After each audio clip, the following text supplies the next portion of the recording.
ज्ञातारं विश्वसत्त्वानां वन्दे सद्गुणलब्धये वन्दे सद्गुणलब्धये।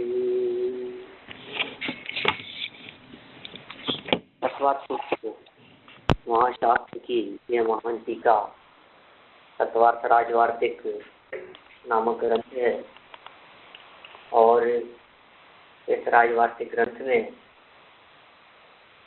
पिछले स्वाध्याय तक हम 27 श्लोक की यहाँ चर्चा कर चुके हैं। 5 ज्ञानों का मूल प्रकरण था मति ज्ञान, श्रुति ज्ञान, अवधि ज्ञान, मनः पर्यय ज्ञान और केवल ज्ञान। और इन 5 प्रकार के ज्ञानों का तरतरीय स्वरूप बतला रहे थे, जिसमें मति श्रुति की चर्चा बहुत विस्तार से हुई।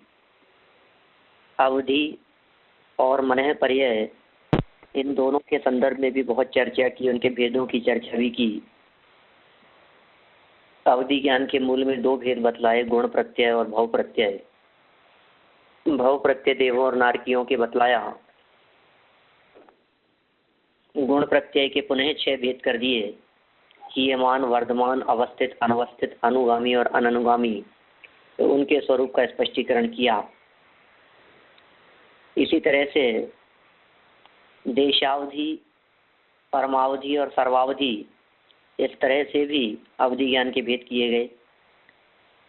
द्रव्य क्षेत्र काल भाव की मर्यादा के आधार पर किन किन बातों को कितना अवधि ज्ञान विषय बना सकता है, इसकी भी चर्चा हुई।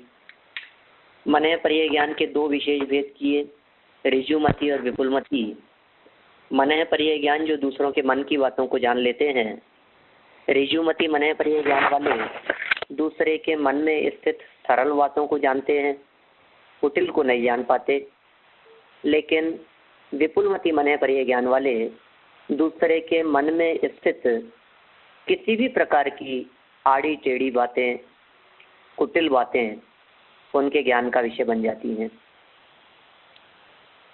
ऋजुमति और विपुलमति में अंतर की भी चर्चा हुई, जिसमें कहा गया कि विशुद्धि और अप्रतिपात की अपेक्षा से इनमें अंतर दिखाई देता है। विपुलमति की विशुद्धि अधिक है तथा अप्रतिपात नाम की विशेषता भी उसमें दिखाई देती है, वह छूटता नहीं है, ऊपर ही बढ़ेगा, वो अप्रतिपाताभ्याम तद विशेष है। अवधि और मनः पर्यय ज्ञान के भी अंतर की चर्चा हुई। मनः पर्यय ज्ञान की विशुद्धि अधिक है, लेकिन अवधि ज्ञान का क्षेत्र अधिक है। स्वामी की अपेक्षा से मनः पर्यय ज्ञान का स्वामी सिर्फ संयमी मनुष्य ही होता है, किंतु अवधि ज्ञान का स्वामी 4 गतियों में हो सकते हैं। विषय की अपेक्षा से यदि हम बात करें तो मनः पर्यय ज्ञान का विषय सूक्ष्म है और अवधि ज्ञान का विषय स्थूल है। या फिर ऐसा भी कह सकते हैं कि अवधि ज्ञान जो जानता है वो बहुत दूरी तक जानता है, बहुत बातों को जानता है। और मनः पर्यय ज्ञान जो होता है ये कम बातों को जानता है। अब आप कहेंगे कि साहब ये तो मनः पर्यय ज्ञान तो विशेष है, ये कम कैसे जानेगा? इसके कम का जो बात है वो क्षेत्र की अपेक्षा से है, क्योंकि मनः पर्यय ज्ञान मात्र 2.5 द्वीप की बातों को जान सकता है, मनुष्य क्षेत्र की बातों को जान सकता है, और जबकि अवधि ज्ञान 3 लोक की बातों को जान सकता है। इस तरह से उनमें फर्क है। इनके विषय की चर्चा प्रारंभ की। मति और श्रुति ज्ञान 6 द्रव्यों में लागू होते हैं, लेकिन उनकी सभी पर्यायों में नहीं, उनकी किंचित कुछ पर्यायों के अंदर, असर्व पर्यायों में मति ज्ञान और श्रुति ज्ञान की प्रवृत्ति होती है। अवधि ज्ञान की प्रवृत्ति सिर्फ और सिर्फ रूपी पदार्थों में होती है। इसके लिए मूल सूत्र ऐसा दिया गया, रूपिषु अवधे। रूपी पदार्थों में अवधि ज्ञान काम करता है।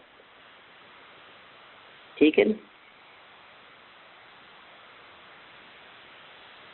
मैं समझता हूँ इस सूत्र की भी चर्चा हो गई थी अपनी रूपेश वधे। हाँ 27 की हो गई थी ना इस सूत्र की हाँ, चर्चा। हाँ। मतलब इस सूत्र में एक विशेष बात आई थी कि द्रव्यों की कुछ पर्यायों को और जीव के औदैहिक, औपशमिक और क्षयोपशमिक भावों को अवधि ज्ञान विषय करता है, क्योंकि इनमें रूपी कर्म का संबंध है। वे क्षयिक भाव, वे धर्म अधर्म आदि अरूपी द्रव्यों को नहीं जानता। बहुत मार्मिक बात यहाँ कह रही है। अवधि ज्ञान क्षयिक भाव को तो नहीं जानता, लेकिन औदैहिक, औपशमिक और क्षयोपशमिक को जान लेता।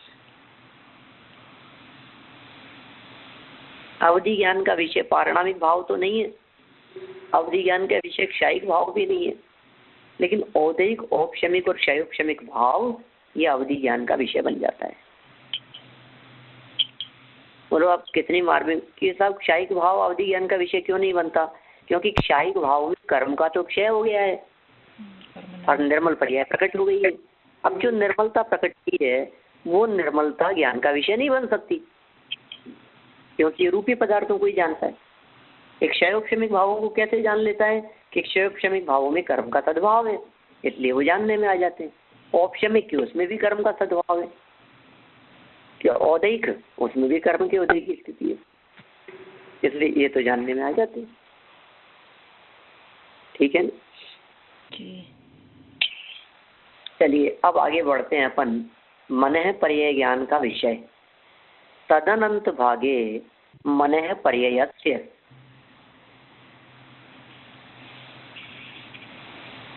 28 नंबर सूत्र है।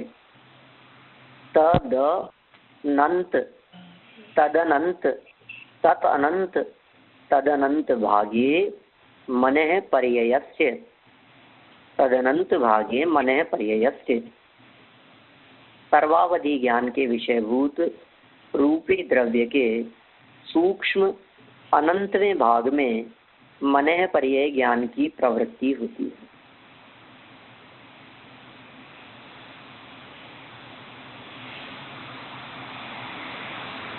मैक्सिमम ज्ञान ले लिया, सर्वावधि ज्ञान, उसके विषयभूत जो रूपी द्रव्य थे, जितने सर्वावधि ज्ञान का विषय तो बहुत है, उसके अनंतवें भाग में मनः पर्यय ज्ञान की प्रवृत्ति होती है।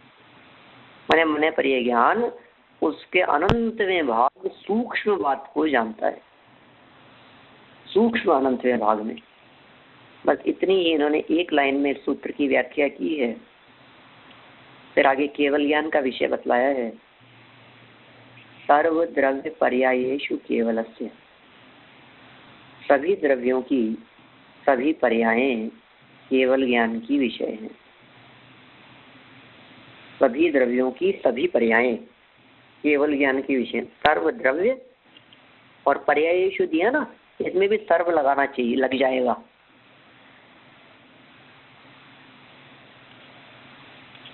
माने सर्व शब्द का जो अर्थ है वो अपन पर्याय के साथ में भी लागू करेंगे और द्रव्य के साथ में भी लागू करेंगे। तो सर्व द्रव्य और सर्व पर्याय।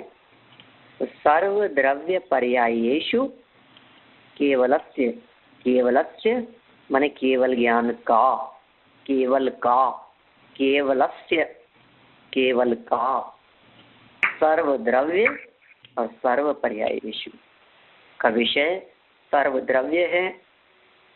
न केवल जीव, पुद्गल, धर्म अधर्म, आकाश काल, छह द्रव्य, अपितु उनकी सर्व पर्यायें भी उस केवल विषय है। देखिए 1 से 3 पेज नंबर है 326, 326, तत्वार्थ राजवार्तिक नामक ग्रंथ पुस्तक, और इस पुस्तक का पेज नंबर 326, 326। जो स्वतंत्र कर्ता होकर अपनी पर्यायों को प्राप्त होता है अथवा अपनी पर्यायों के द्वारा प्राप्त किया जाता है, ये द्रव्य की बात बतला दी हमने। स्वतंत्र कर्ता होकर के पर्यायों को प्राप्त करता है या अपने पर्यायों के द्वारा प्राप्त किया जाता है, वो द्रव्य है। एक ही द्रव्य कर्ता भी होता है, कर्म भी, क्योंकि उसका अपनी पर्यायों से कथनचित भेद है। माने जिसकी चर्चा चल रही है, जिस द्रव्य की, वो द्रव्य अपनी पर्यायों का कर्ता भी है।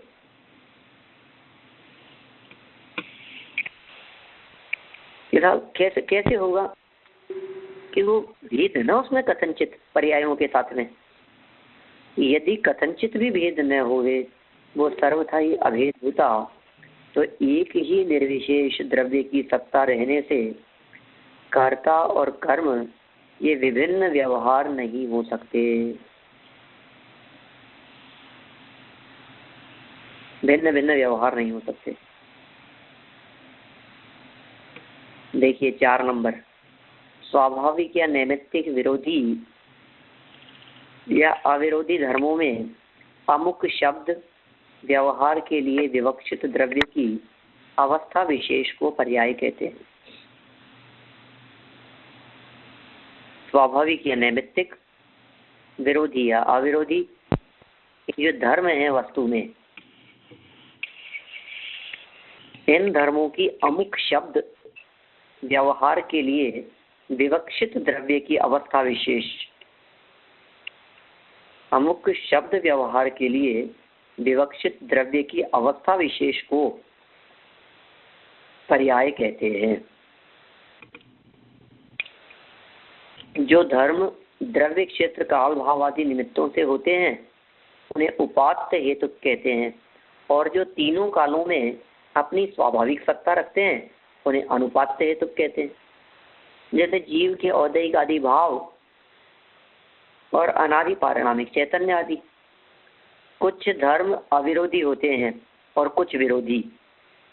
जैसे जीव के अनादि पारिणामिक चैतन्य भव्यत्व या अभव्यत्व, ऊर्ध्व गति स्वभाव, अस्तित्वादि एक साथ होने से अविरोधी है। मतलब ये कहते हैं चैतन्य परिणाम हुए और भव्यता भी हुए, तो उसमें कहाँ बाधा है?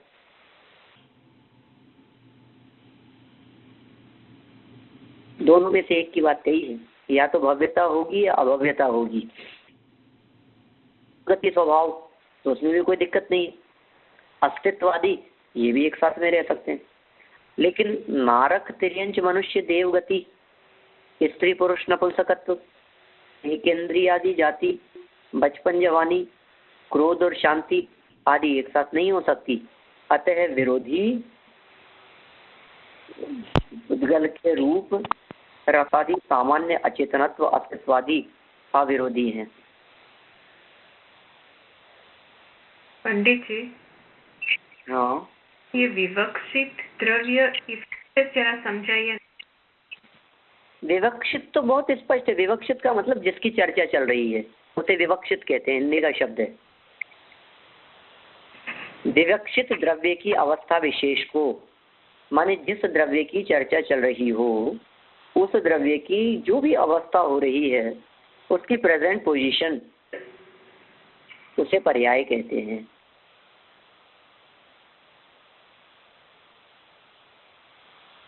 नहीं है समझ में? जैसे मान लीजिए जीव की चर्चा चल रही है, तो जीव की चर्चा चल रही है, इसका मतलब विवक्षित द्रव्य कौन सा है? जीव द्रव्य। हम पुद्गल की चर्चा कर रहे हैं तो विवक्षित द्रव्य कौन सा है? पुद्गल। तो विवक्षित द्रव्य की अवस्था विशेष को, माने जीव की बात यदि हम कर रहे हैं तो जीव की नरक अवस्था, तो इसका मतलब नरक पर्याय है। जीव की सम्यक दर्शन रूप अवस्था विशेष, तो सम्यक दर्शन जो जीव की अवस्था है, शुद्धा गुण की अवस्था, उसे कहेंगे पर्याय। विवक्षित द्रव्य की, जीव द्रव्य की, अब इसकी कोई भी अवस्था ले लीजिए आप, एक इंद्रिय अवस्था, पंचेंद्रिय अवस्था, मिथ्यात्व अवस्था, सम्यक अवस्था, मोक्ष मार्ग अवस्था, केवल ज्ञान अवस्था, सिद्ध अवस्था, तो ये किसकी है? ये विवक्षित द्रव्य की अवस्थाएं हैं। जीव द्रव्य की, विवक्षित का मतलब जिसकी हम बात करना चाहते हैं, जिसकी हम चर्चा करना, जिसकी विवक्षा हो वो कहलाता है विवक्षित। विवक्षा किसकी है? जीव की विवक्षा से बात करते हैं। माने के विवक्षित द्रव्य, हाँ जी, माने के पर्टिकुलर द्रव्य। हाँ पर्टिकुलर, जिसकी बात हो, पर्टिकुलर उस द्रव्य के लिए अब नहीं लागू होगी। तो हम धर्म द्रव्य की बात करेंगे तो धर्म द्रव्य की वर्तमान अवस्था को उसकी पर्याय कहेंगे।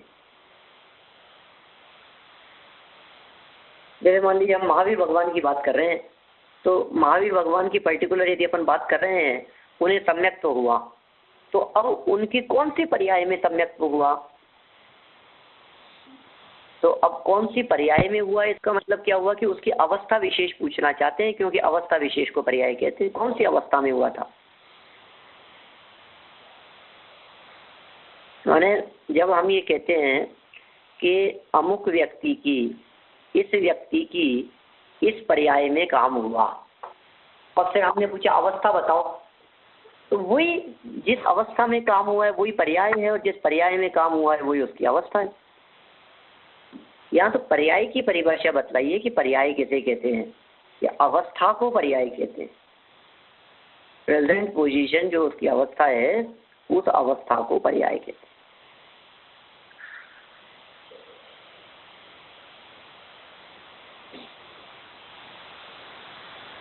तीनों कालों के स्वाभाविक सत्ता रखने के, हाँ बतलाएं। हाँ, वो अगर आपने ऐसा बताया अवस्था विशेष, मतलब उसका अवस्था सामान्य भी होगी ना, मतलब अवस्था विशेष को पर्याय कहेंगे, और अवस्था सामान्य विल भी द्रव्य। या बिल्कुल सही कह रहे हैं आप। अवस्था सामान्य विल भी द्रव्य। अवस्था सामान्य का मतलब नथिंग न्यू, जो है वही वही वही वही वही। अवस्था सामान्य का मतलब कोई चेंज, नो चेंज, जैसा है वैसा ही है, बस वैसा ही है, वैसा ही है, वैसा ही है। तो क्या है वो अवस्था, वो क्या कहेंगे उसको? उसे कहेंगे द्रव्य। लेकिन द्रव्य की जो विशेष अवस्थाएं हैं, जो परिवर्तन है, जो परिवर्तनशील है, जिसमें नया नयापन है, जिसमें चेंज दिखाई देता है, वो सब अवस्था विशेष वो पर्याय कहलाती है। बहुत अच्छा आपने उसको पकड़ा कि अवस्था विशेष का मतलब अवस्था सामान्य नहीं। अवस्था सामान्य में लेंगे जीव जीव जीव जीव जीव जीव जीव। मिथ्यात्व अवस्था उसकी विशेष अवस्था है, सम्यक्त्व अवस्था उसकी विशेष अवस्था है। लेकिन सम्यक्त्व और मिथ्यात्व दोनों अवस्थाओं में कायम रहने वाला जीव वो सामान्य है। तो जो जीव सामान्य है वो द्रव्य है, और उसकी जो विशेष अवस्था है, चाहे वो नरक अवस्था हो, चाहे त्रियंच अवस्था हो, चाहे मनुष्य देव अवस्था हो, चाहे गुणस्थान आदि के आधार पर बतलाई गई अवस्था हो, ये सब क्या है? सबके पर्याय हैं, विशेष है। ठीक है। तो इन्होंने ये आगे चल करके ये बात कह दी कि ये जो अवस्थाएं दिखाई देती है, इन अवस्थाओं में परस्पर एक साथ नहीं हो सकती। दो तरह की बातें हैं, कुछ अविरोधी धर्म और कुछ विरोधी धर्म। प्रत्येक वस्तु में ऐसा होता है, विरोधी धर्म और अविरोधी धर्म। वस्तु को विरोधी और अविरोधी दोनों ही प्रकार के धर्मों को धारण करने की सामर्थ्य है।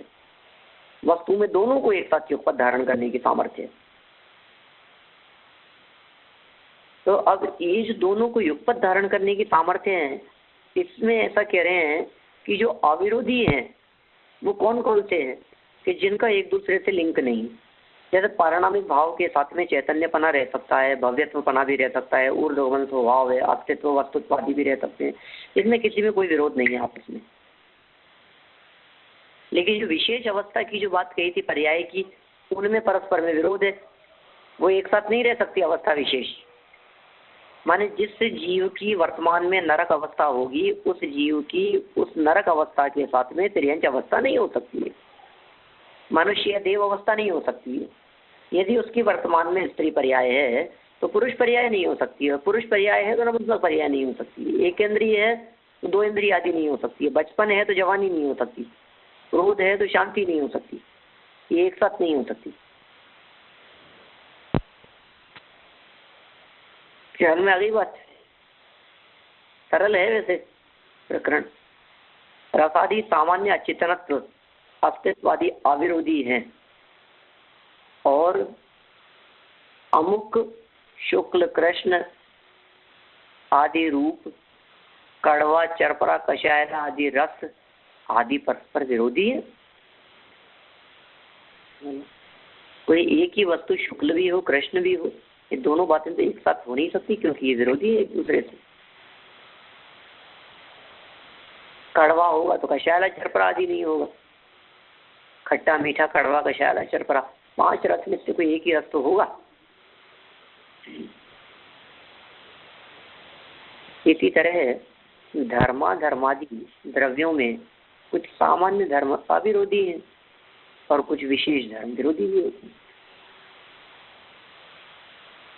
ठीक है, यहाँ इन्होंने रस आदि सामान्य की बात कही, अचेतनत्व की बात कही, अस्तित्वादि की बात कही, ये सब अविरोधी है। एक पुद्गल द्रव्य का हमने कथन किया, जैसे पुद्गल की हम बात कर रहे हैं तो पुद्गल के रूप भी है, रस भी है, गंध भी है, स्पर्श भी है। ये चारों चीजें एक साथ रह सकती है ना, इनमें विरोध नहीं है। और अचेतन पर ना वो भी उनके साथ में रह सकता है, तो अस्तित्व वस्तुत्वादि ये भी उनके साथ में रह सकते हैं। इनमें कोई आपस में कंट्रोवर्सी कुछ नहीं है।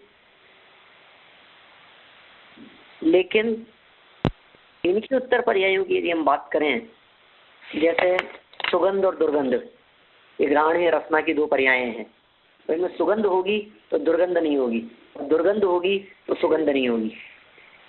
ठीक है ना,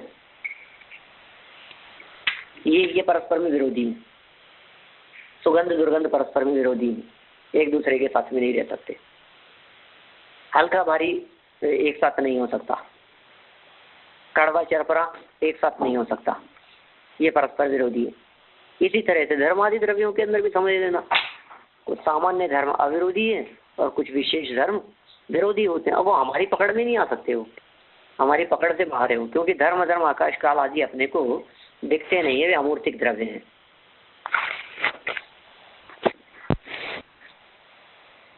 आगे बढ़ते हैं अपन 5-6 नंबर। द्रव्य और पर्याय शब्द का इतरेतर योग द्वंद्व समास है। द्वंद्व समास जैसे प्लक्ष और न्यग्रोध आदि भिन्न पदार्थों में होता है, उसी तरह कथनचित भिन्न गो और गोत्व आदि में भी होता है। गो और गोत्व सामान्य और विशेष रूप से कथनचित अभिन्न है। द्रव्याणाम पर्यायः, ऐसा षष्ठी तत्पुरुष समास करके द्रव्यों को पर्याय का विशेषण बनाना उचित नहीं है, क्योंकि ऐसी दशा में द्रव्य शब्द ही निरर्थक हो जाएगा। कारण अद्रव्य की तो पर्याय होती नहीं है। फिर तत्पुरुष समास में उत्तर पदार्थ प्रदान होता है, अतः केवल ज्ञान के द्वारा पर्याय ही जानी जाती है, द्रव्य नहीं। या अनिष्ट प्रसंग आएगा, कितनी बड़ी समस्या खड़ी हो जाएगी। देखो आप, या फिर केवल ज्ञान तो पर्यायों को ही जानते, द्रव्य को तो जानते नहीं। सब पर्यायों के जान लेने पर द्रव्य तो जान ही लिया जाता है। यह समाधान भी ठीक नहीं है, क्योंकि इस पक्ष में द्रव्य ग्रहण की अनर्थकता ज्यों की त्यों बनी रहती है। अतः उभय पदार्थ प्रधान द्वंद्व समास ही यहाँ ठीक है। पर्याय के बिना द्रव्य उपलब्ध नहीं होता, अतः द्वंद्व समास में भी द्रव्य ग्रहण निरर्थक है। यह शंका ठीक नहीं है, क्योंकि संज्ञा लक्षण प्रयोजन आदि की दृष्टि से द्रव्य पर्याय में विभिन्नता है। कुल मिलाकर के इस पूरे प्रकरण के अंदर ये न्याय का जो प्रकरण 5-6 नंबर पैराग्राफ में दिया है, इस बात को स्पष्ट कर दिया गया है कि भाई द्रव्य और पर्याय ये दोनों अलग अलग भी हैं और दोनों एक में एक भी है। न तो ये सर्वथा भिन्न ही है और न इनको सर्वथा अभिन्न ही कहा जा सकता है। पर्याय के बिना द्रव्य नहीं होता, यह बात तो ठीक है, लेकिन इससे पर्यायों को जान लेने से द्रव्य भी जानने में आ गया, ऐसा विपरीत अर्थ ग्रहण नहीं करना चाहिए। पर्यायों को तो जानना ही है, लेकिन सर्व पर्यायों को जानने के उपरांत या जानते समय ही केवल ज्ञान के माध्यम से सर्व द्रव्य को भी और उसके सर्व गुणों को भी, सर्व पर्यायों को भी, मतलब सब बातें एक साथ केवल ज्ञान के माध्यम से जानने में आती है। देखिए आगे 9 नंबर कैसे आ गया, कहीं कुछ उड़ गया है क्या बीच में? ऊपर 5-6 नंबर दिया था, 7, 8, 2 नंबर गायब दिख रहे हैं। ऐसा तो नहीं है कि वो 5 से 8 हो ऊपर वाला।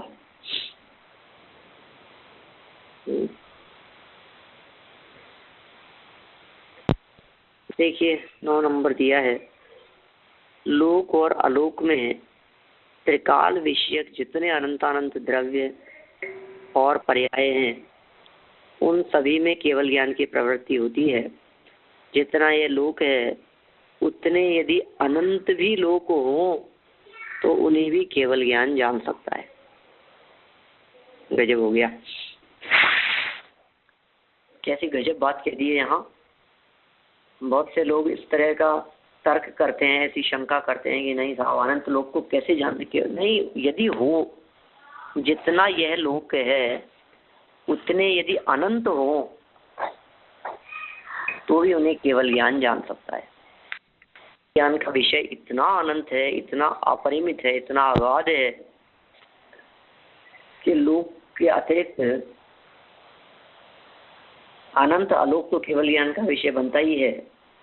लेकिन वो जो अनंत आलोक है और वर्तमान जो लोक है, ये वर्तमान लोक जैसे अनंत लोक भी यदि आ जाते और अनंत अनंत पुद्गल और जीव द्रव्यों से यदि वे भरे होते, तब भी केवल ज्ञान की ऐसी शक्ति और सामर्थ्य है कि वो अपनी ज्ञान सामर्थ्य के माध्यम से लोकालोक के संपूर्ण पदार्थों को युगपत एक साथ एक समय में अपने ज्ञान का विषय बना ले रहे।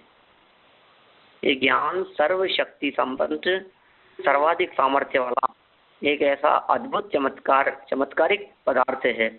ये रिद्धि है, एक चेतन की चमत्कारिक रिद्धि, जिसके माध्यम से चाहे जो काम किया जा सकता, सब कुछ जाना जा सकता है। जो जानना हो, जितना जानना हो, जितना जान सको सब जानो। अब शंका यहाँ नई उठाई है, थोड़ा सा अलग हटके, कि एक साथ एक जीव के कितने ज्ञान हो सकते हैं? क्या एक साथ एक जीव के कितने ज्ञान हो सकते हैं? मैक्सिमम कितने हो सकते हैं? तो कहा एक आदिनी भाज्यानी युगपद एकस्मिन्ना चतुर्भ्य है। पहले सूत्र 2 बार बोल लेते हैं अपन। एकादिनी एकादिनी एकादिनी भाज्यानि एकादिनी एकादीनि भाज्यानि युगपदे युगपदे कस्मिन् युगपदे कस्मिन्ना युगपद एकना युगपदे कस्मिन्ना चतुर्भ्यः एकादीनि भाज्यानि युगपदे कस्मिन्ना चतुर्भ्यः एकादीनि भाज्यानि युगपदे कस्मिन्ना चतुर्भ्यः। एक आदिनी, एक को आदि लेकर, भाज्यानि विभाजित करते हुए, क्रम से लगाते हुए, युगपद एक साथ, एकस्मिन् एक जीव के, चतुर्भ्यः 4 हो सकते हैं, 4 ज्ञान हो सकते हैं। एक साथ एक आत्मा के एक से लगाकर 4 तक ज्ञान हो सकते हैं। मिनिमम 1 ज्ञान और मैक्सिमम 4 ज्ञान तक भी हो सकते हैं। एकादिनी भाज्यानि युगपदे कस्मिन्ना चतुर्भ्यः।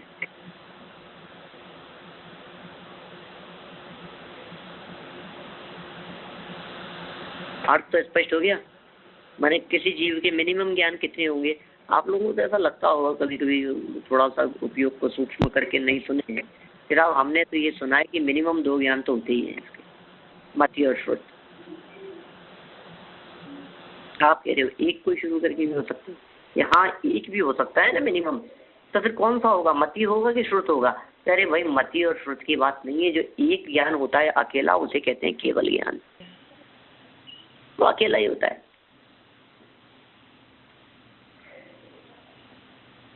वो अकेला है, वो केवल ज्ञान, उसको किसी और की जरूरत नहीं होती, अकेला ही रहता है वो।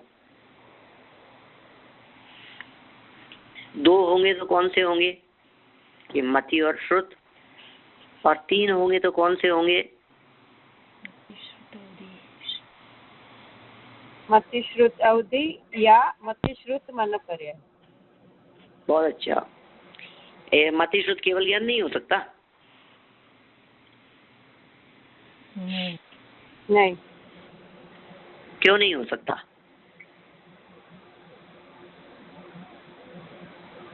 तो इंद्रिय और इसकी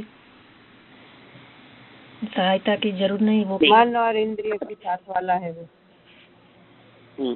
मैं बताता हूँ, केवल ज्ञान अकेला ही होता है, केवल ज्ञान के साथ में मति ज्ञान और श्रुत ज्ञान की जरूरत नहीं है, बस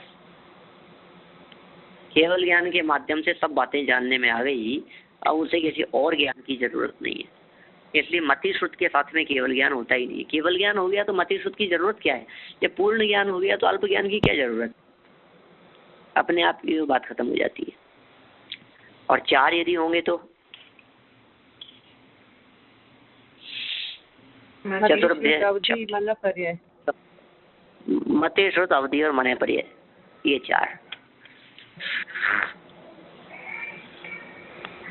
पंडित जी, वैसे जरूरी नहीं है ना कि ये 4 ज्ञान से पास होना ही पड़े? हाँ जरूरी नहीं है ना, मति श्रुत से डायरेक्ट केवल ज्ञान भी हो जाता है। हाँ। किसी व्यक्ति को अवधि ज्ञान नहीं है, किसी व्यक्ति को मने पर्याय ज्ञान नहीं हुआ, अब मति श्रुत से डायरेक्ट केवल ज्ञान की क्यों नहीं हो सकता है? क्यों नहीं होगा ये बताइए ना। केवल ज्ञान को इस बात की अपेक्षा तो है ही नहीं कि पहले ये जीव मति ज्ञानी था, पहले ये जीव मने पर्याय ज्ञानी होना चाहिए। केवल ज्ञान को कहाँ अपेक्षा है इसकी? अरे वर्तमान में केवल ज्ञान हो गया, इसका मतलब पिछला कुछ भी नहीं, पिछला सब खत्म, अब तो पूर्ण ज्ञान हो गया, मति श्रुत की कहाँ अपेक्षा रहेगी साथ में होने की?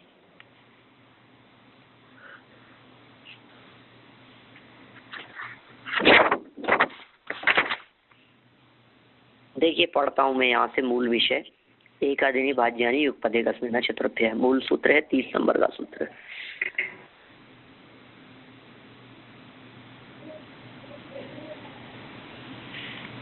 एक साथ एक आत्मा में एक से लगाकर 4 ज्ञान तक हो सकते हैं, इसका मतलब किसी जीव के मिनिमम 1 हो सकता है और किसी जीव के मैक्सिमम 4 हो सकते हैं। मिनिमम 1 और मैक्सिमम 4, मैं ये बतलाने वाला सूत्र है। इस सूत्र में क्या कहा है? मिनिमम 1 और मैक्सिमम 4, ठीक है। अब देखिए, एक शब्द के संख्या भिन्नता, अकेलापन, प्रथम, प्रधान आदि अनेक अर्थ हैं, पर यहाँ प्रथम अर्थ विवक्षित है।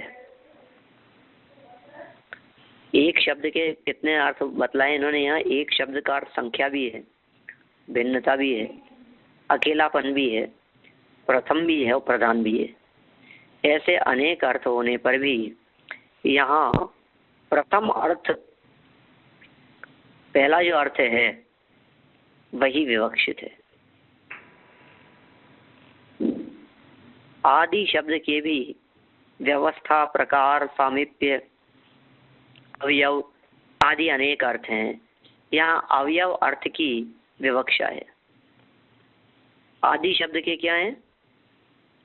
व्यवस्था, प्रकार, ये सब उसमें शामिल हो गए। यहाँ अवयव अर्थ की विवक्षा है, अर्थात एक प्रथम परोक्ष ज्ञान का आदि अवयव मति ज्ञान अथवा आदि शब्द समीपार्थक है। इसका अर्थ है मति ज्ञान का आदि समीप श्रुत ज्ञान, मति ज्ञान का आदि समीप श्रुत ज्ञान है। देखिए और कोई ऐसा कोई खास बात नहीं है। जो मूल सूत्र की जो बात थी ना, वो बात तो अपने ख्याल में आ ही गई। मूल सूत्र की बात तो ये थी कि कम से कम मिनिमम एक ज्ञान हो सकता है किसी जीव के, और मैक्सिमम यदि किसी जीव के हो गए तो 4 ज्ञान हो सकते हैं। एक होगा तो अकेला केवल ज्ञान होगा, और 4 होंगे तो बाकी में से किसी भी प्रकार से कुछ भी हो सकते हैं। ऐसी बात है। ठीक है, तो मैं आगे बढ़ता हूँ। यदि मति ज्ञान का समीप श्रुति ज्ञान आदि शब्द से लिया जाता है तो इसमें मति ज्ञान छूट जाएगा।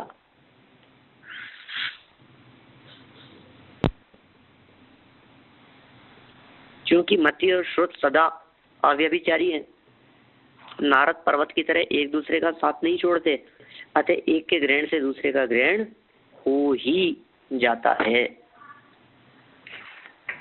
मति का ग्रहण करो तो श्रुत का ग्रहण हो ही जाता है, और श्रुत का ग्रहण करो तो मति का ग्रहण हो ही जाता है। देखिए 5 से 7 नंबर। जैसे ऊंट के मुख की तरह मुख है जिसका, वह उष्ट्र मुख। इस बहुव्रीहि समास में एक मुख शब्द का लोप हो गया है। इसी तरह एकादि है आदि में, जिसके वे एकादिनी, यहाँ भी एक आदि शब्द का लोप हो गया है, हो जाता है। अवयव से विग्रह होता है और समुदाय समास का अर्थ होता है।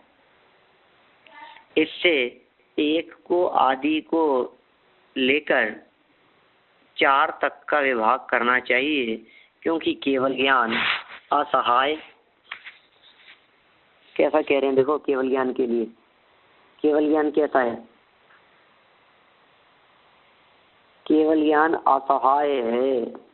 असहाय मतलब उसे किसी की सहायता की जरूरत नहीं है। केवल ज्ञान को किसी का भी सहयोग नहीं चाहिए, तो अकेला ही अच्छा है, अपने आप में ही मस्त है वो।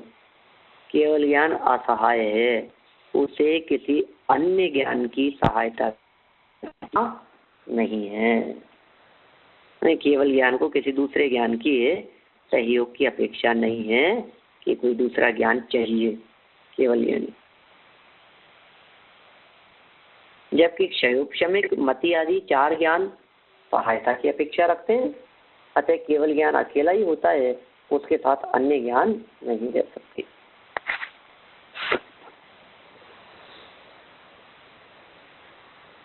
कोई अवधि ज्ञानी मुनिराज है तो अब उनका अवधि ज्ञानी पना ये अकेला रह सकता है कि नहीं? कि नहीं रह सकता, मति श्रुत साथ में होना जरूरी है। कि कोई मने पर ये ज्ञानी है तो मने पर ये ज्ञानी है, इसका मतलब श्रुत ज्ञानी नहीं है क्या? नियम से होंगे। मने पर ये ज्ञानी है, मति ज्ञानी नहीं होंगे कि मति ज्ञान भी उनके मौजूद है। तो मति ज्ञान और श्रुत ज्ञान के मौजूद रहते हैं उनको मने पर ये ज्ञानी क्यों कह रहे हैं? कि मने पर ये ज्ञान नया प्रकट हुआ है, ठीक है ना, इसलिए मने पर ये ज्ञान को मुख्य करके और बाकी की व्यवस्थाएं थी उन्हें गौण करके उन्हें मने पर ये ज्ञानी कह दिया। इसी प्रकार का कथन अवधि ज्ञानी के संदर्भ में कर दिया। लेकिन वस्तु स्थिति और यथार्थता तो ये है कि मति आदि जो 4 ज्ञान हैं वे चारों ज्ञान अकेले अकेले नहीं होते और केवल ज्ञान अकेला ही होता है। इसलिए केवल ज्ञान को सहाय निरपेक्ष कहा गया है और मति श्रुत अवधि मने पर्याय इन 4 ज्ञानों को सहाय सापेक्ष कहा गया है। ठीक है, क्लियर है यहाँ तक? ये स्पष्ट हो तो आगे वाला पैराग्राफ और पढ़ देता हूँ मैं। एक पैराग्राफ और। हाँ जी बोलिए।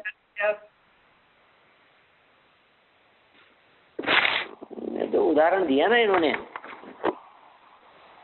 कैसे लागू होता है वो? हैं? वो कैसे घटाते हैं ऊँट के उदाहरण को इसमें? कुछ भी नहीं, किसी किसी व्यक्ति का मुंह देखा हमने, चेहरा देखा और उसका चेहरा देख करके बतला दिया कि इसकी तो गर्दन बहुत लंबी है या इसका मुख जो है वो ऊंट जैसा दिखाई देता है, इसलिए इसको उष्ट्र मुख कह देंगे। अच्छा जिसका मुख उष्ट्र की तरह हो वह उष्ट्रमुखी, ऐसा। अच्छा, तो जो ठीक है। एक से शुरू हो वो एक आदि। उपमा उपमा दे दी। उपमा उदाहरण दे दिया ऐसे ही, कोई कुछ भी बात कहनी हो। जैसे जिसके पास में लड्डू हो, जिसके पास में लड्डू हो उसे लड्डू वाला, ऐसा कह देंगे। जिसके सर पर टोपी हो हम कह देंगे टोपी वाला। तो टोपी वाला कैसे लगाया आपने शब्द? ये टोपी वाला मतलब जिसके पास में टोपी है, जो टोपी रखता है वो टोपी वाला है। तो ऊंट जैसा उष्ट्रमुखी कहलाता है। तो किस लिए कहिए उष्ट्रमुख की चर्चा? एकादिनी के लिए। एक ही है शुरू में जिसके, उसे कहेंगे एकादिनी। नहीं समझ में बात? हाँ जी। देखिए आगे 4 मिनट बचे हैं और मैं चाहता हूं कि ये प्रश्न उत्तर 8 से 10 पैराग्राफ वाले भी पढ़ दूं एक बार। कोई विशेष बात होगी तो कल अपन चर्चा कर लेंगे और नहीं होगी तो आगे बढ़। केवल ज्ञान होने पर अन्य क्षयोक्षमिक ज्ञानों का अभाव नहीं होता। क्या कह रहे हैं? केवल ज्ञान होने पर अन्य क्षयोक्षमिक ज्ञानों का अभाव नहीं होता,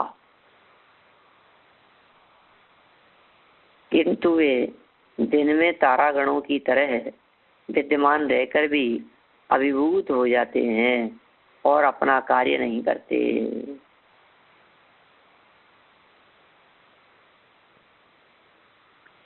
क्षयोक्षमिक ज्ञानों की बात कर रहे हैं ये। प्रश्न क्या है?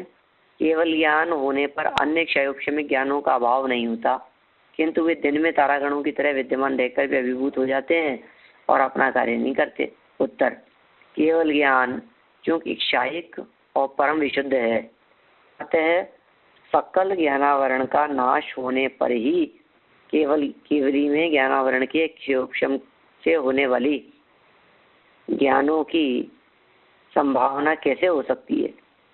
सर्व विशुद्धि की प्राप्ति हो जाने पर लेशतः अशुद्धि की कल्पना ही नहीं हो सकती। क्या कहा? सर्व शुद्धि की प्राप्ति हो जाने पर लेशतः अशुद्धि की कल्पना भी नहीं हो सकती। आगम में असंगी अयोग केवली तक, कहां से कहां तक?